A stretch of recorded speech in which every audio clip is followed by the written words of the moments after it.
Hi friends, this is Rahul Jain, and in today's video we are going to discuss the importance of lock-in period of an IPO. When you think of an IPO, what comes to your mind? The excitement of a company going public? The rush of investors scrambling to get a piece of the action? While these are certainly part of the IPO spectacle, there is a crucial behind-the-scenes player that often goes unnoticed: the lock-in period. Imagine throwing an exclusive party where most of your guests can't leave for months. That's essentially what a lock-in period does to a company insiders after an IPO.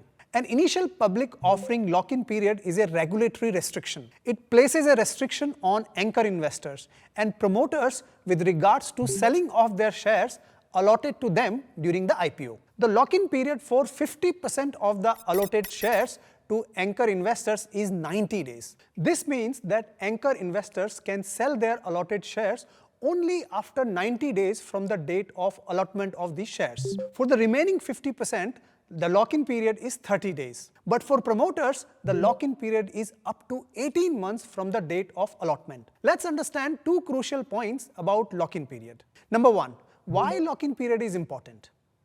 Think of the lock-in period as a financial seat belt designed to A. Prevent a stock market traffic jam, also known as flooding the market with too many shares. B. Keep the stock prices from going on a roller coaster ride. C. Shows investors that the company's inner circle is in it for the long haul. It's like committing to a year-long gym membership.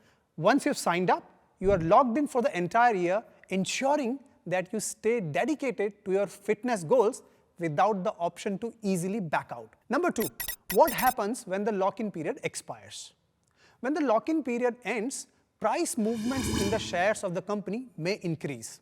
Let's look at Zomato Limited's IPO to understand with a real-world example. Zomato, an online food delivery platform, launched its IPO in July 2021, raising Rs 9,375 crores. The IPO was oversubscribed by 38 times, indicating strong demand. At the time, Zomato's lock-in period was set at 180 days for the promoters and pre-IPO investors. This period ended on 23rd of January 2022. Upon the expiration of the lock-in period, shares worth approximately Rs 613 crores became eligible for sale. The stock price dropped significantly, reaching a record low of Rs 46 on 25th July 2022. The stock had previously peaked at Rs 169, indicating a substantial loss in value since its IPO. In summary, IPO lock-in periods are more than just a technicality. They are a crucial part of the IPO ecosystem, influencing stock prices, investor behavior, and market dynamics. So next time you're eyeing an IPO, don't forget to look beyond the spotlight. That's all for today's video.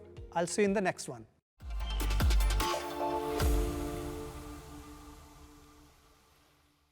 Investment in securities market are subject to market risks. Read all the related documents carefully before investing.